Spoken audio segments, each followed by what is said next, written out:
Hi everybody, I am doing this Facebook Live from the Judean desert. So I'm just gonna pan a bit. Let you see what's behind me. And it is so gorgeous, so unbelievably beautiful. Woohoo! Look at that. There you go. And I want you to know that, when I think about this, I think of one story that Jesus shared with us. It's the story of that man who was traveling from Jericho to, and then he was met by some robbers, and then they stole from him and they left him for dead. And he was on the road. And then a priest happened to pass by, and the priest saw him and, went on his way. And then a Levite comes along, something like an assistant to the priest. And he also kind of like, saw that there was this wounded man, and then he went on his way. But there was this Samaritan. And the Samaritan was not a Jew. So he was not a guy who went to the temple and he had his own way of praying. But that Samaritan was the one who saw the wounded man, helped him, brought him to an inn, and in fact dug from his own pocket and paid for what that man needed.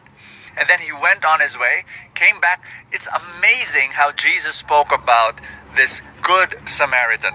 So I'm just reminded of that story because I can see this desert, and that's exactly the setting of that story.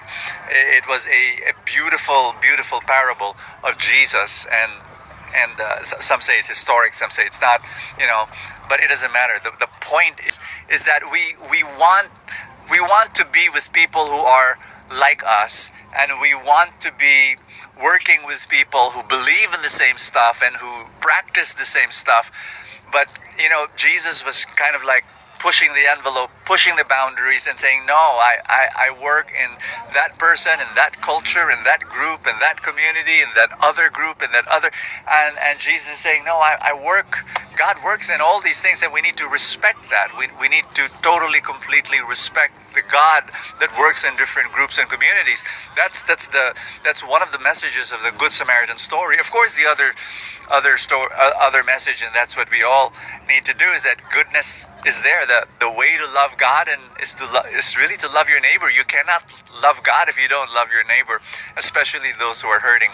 And if right now there is someone that you see in the path of your life, somebody that is in need, sometimes we need to ask, not sometimes, but always, we need to ask the Lord, what do you want me to do? How do you want me to respond?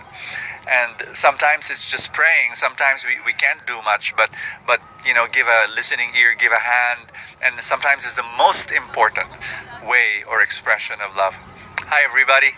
So here, just wanted to share with you the Judean desert, and it is so beautiful here. God bless you, everybody. Hope one day you can join me in my pilgrimage to the Holy Land. We do this once a year. I do this once a year. And the next one will be on January 2021. Woo! That's a beautiful time. It will be at the last week of January 2021. Thank you so much, guys. God bless. Hi, everybody. I'm here in the Wailing Wall. This is you call it the West Wall. This is the only thing that has remained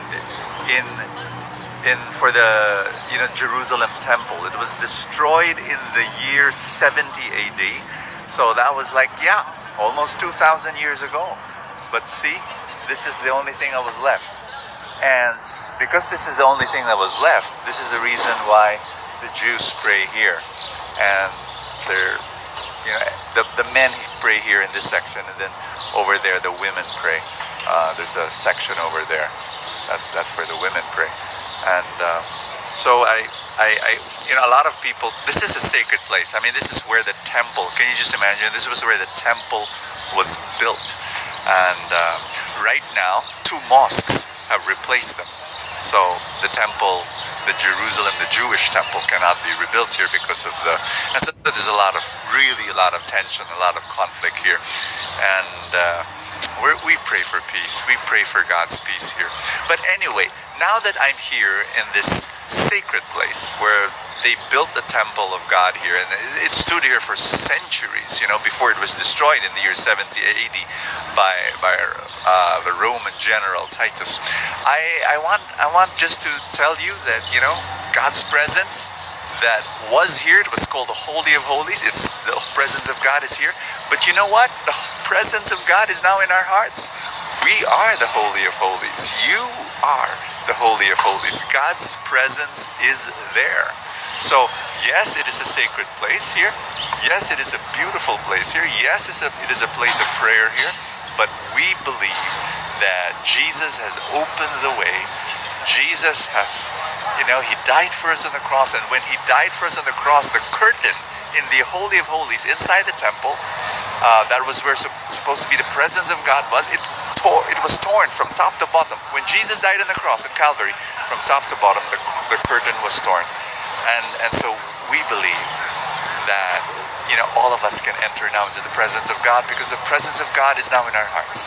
You are the Holy of Holies. God bless you. Just wanted to connect with you again. This is my last day in the Holy Land.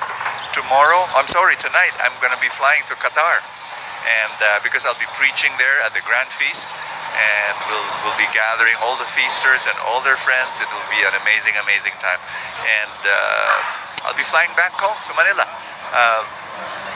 in time for preaching at the feast this Sunday in PICC. And again, hope to see you one day, and hope to see you in the maybe one day in a pilgrimage like this, where I can lead you in the Holy Land. God bless you. Praying for you. God bless you.